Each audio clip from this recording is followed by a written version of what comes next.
Not your average tabletop. Woohoo! Welcome back to Not Your Average Tabletop. I'm Zach. And I'm Pepper. And today we're going to give our first impressions of Now or Never.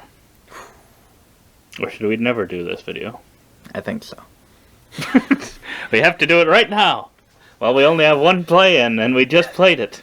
Because there's definitely a lot going on in this game. There is, and it's all going to go out of this head by the morning. Definitely could.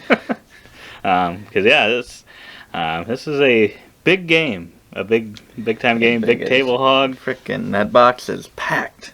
It is packed. Top. And there's no insert taking up any space in there either. No, not pure at all. Components filling the box. Exactly. When you opened it up after I'd unboxed it, you can check out our unboxing video to see just how much stuff there is. I just had it all in there, and you're like, "What is this mess?" Because I was like, "I am not going to sort this right now," because it was a lot of stuff. You left it for me. But yeah, it still seemed like a game I wanted to definitely try out. Because it was Ryan Lockett game, which was one since we've been playing our Alphabet Soup. Played Ancient World again. And it just seems every time I play that one, I like it more and more. Yeah. And then we also got Sleeping Gods, which we played. I played. Yeah. You did not have a chance to play it yet. Played it once. I really wanted to get back to that one. But I think the others may like Forgotten Waters more, which I also like more. But currently, anyway. But that's after only one play, Sleeping Gods. Yeah. But anyway, so more about Forgotten Waters. but anyway, the experience I had with the Red Raven games, and you liked Islebound as well. Yes. On Tabletopia, and I really like that one. But that one it's a little harder. Maybe it's not that hard to get. I guess I haven't really checked too much.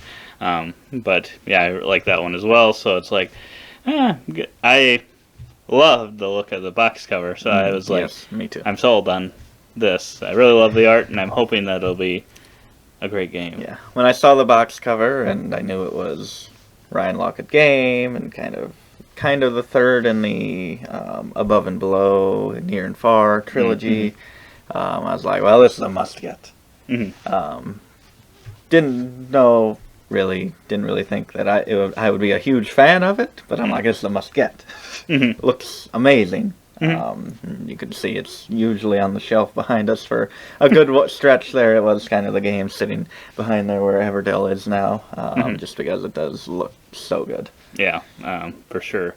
But yeah, this is, I think, one that a lot of people have said is on the longer side of things, for sure. And after our one play, I think we could agree with that. Yeah, it was a learning game, but it was a solo game because we kind of just teamed up to play one character not versus the AI bot. You're pretty much just trying to get 100 points. You're not competing against him, but yeah. So we kind of wanted just to get to know the game, kind of thing.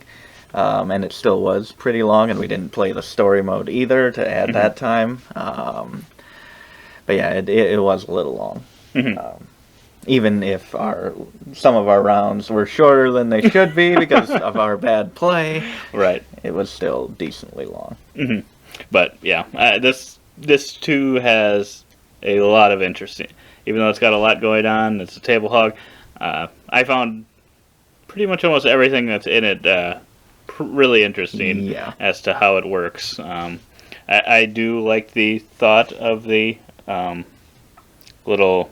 So you have to put out your, 20 building tiles, and then kind of the way you're able to build those is you originally have to build one from the outer edge, and then kind of build one of the buildings that's adjacent to that open spot, and then kind of onward and onward. You have to build from open areas or whatever. I find that really interesting. I could see, I think it was random.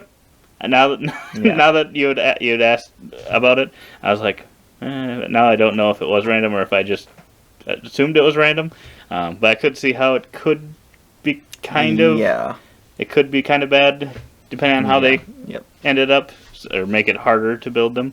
But I do like that, and the fact that some of them kind of do end game scoring, some do give you income every round, some just kind of give you immediate benefits. I really like that as well. And it said in the rule book, kind of really focus on getting your kind of engine economy going, your production. And we read that, kind of partially joking, because it's like, oh, of course, get that going. And we did not. We never got it going. We never got it going. We spent the first few production rounds, not producing anything. We had like freaking, we ended up with 4 buildings built, I think. Maybe 5, I think we might have total? Got one. Yeah. We got 6.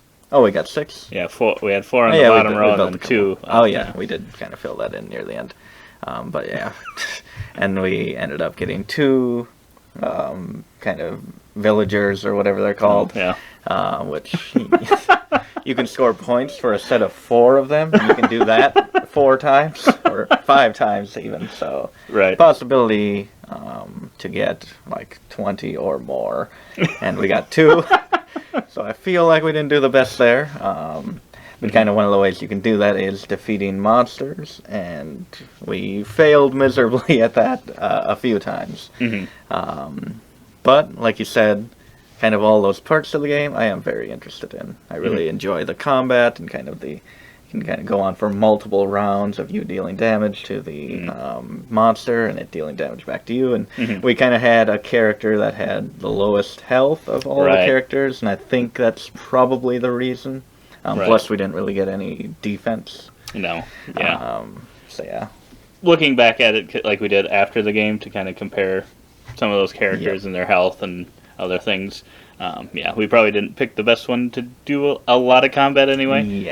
I think we did have a couple successful ones, but at the end of the game when we were trying to Hail Mary it, because we knew we were not getting 100 points because of how bad everything was going, we were just like, oh, let's at least try to kill this monster, and we actually attempted to kill this, I think it was a dragon monster, twice in our final return, and failed both times. Well, we killed it, but we also died at the same same round. But I think still the combat system itself was very cool. Like you said, the back and forth, but also you can kind of upgrade your 4 attacks. It's a 4-sided die that you roll. And then you kind of take whichever one is associated with that.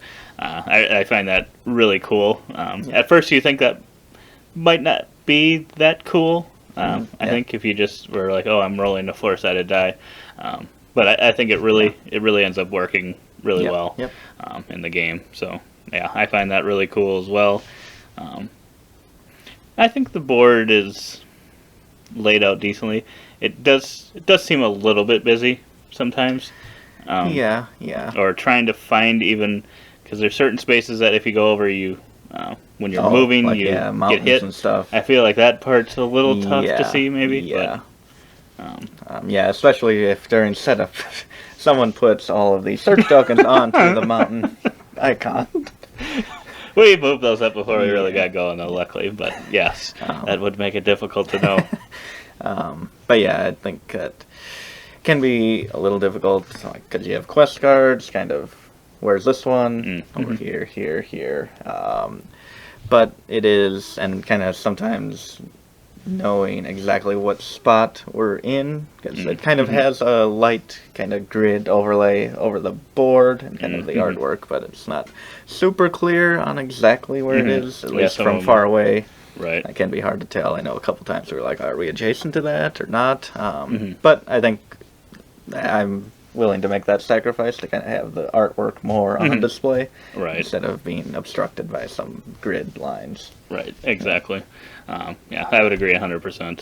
But yeah, I mean, there's definitely still a lot more in the game, but I guess, but after kind of a play of it, kind of a practice round, kind of a play, what would you rate it, or how excited would you say you are to get it back to the table? I'd probably give this maybe a 7 to 7.5. Yeah. I did enjoy it, and maybe enjoyed it very much for maybe the wrong reasons, just at how absurdly we failed at some points. But I think that's kind of also determined me to want to do better and to want to get those great production. And I'm just imagining Right. getting all those villagers, producing all of those resources, selling those for coins to build your buildings, because it was very tight. It was very hard to get things done.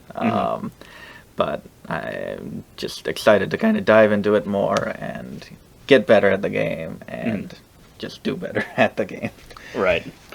Yeah, I would agree. I'm probably coming in at about an 8, so a little bit higher. But a lot of those same things. It was actually one I kind of wanted to play right away again, yeah. just because of how badly we did. And like you said, I wanted to actually see it work and whatnot, and kind of having a little bit more knowledge. I still don't know that if I played it immediately after that, I'd be like, oh, now I'm an expert at this game. I know how all this works. But I feel like I think I would at least do a little bit better, I would hope. Yeah. Or at least be going for and doing certain things that are actually kind of getting us in a better position long term versus I think we did a lot of short term kind of things. We ended up doing that.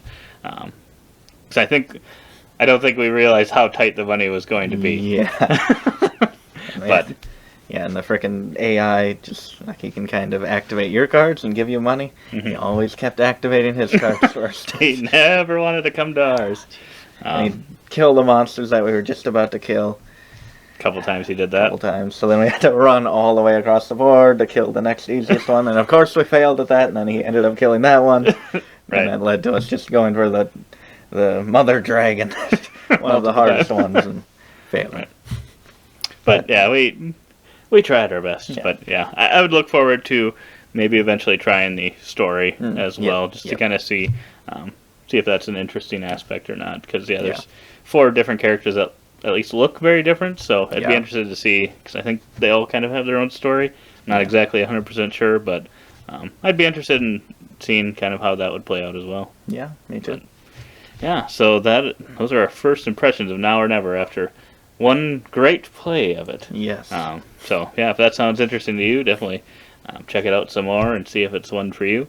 But yeah, otherwise, we hope to see you on the next video. And as always, don't forget to Keep on nibbling. on our content.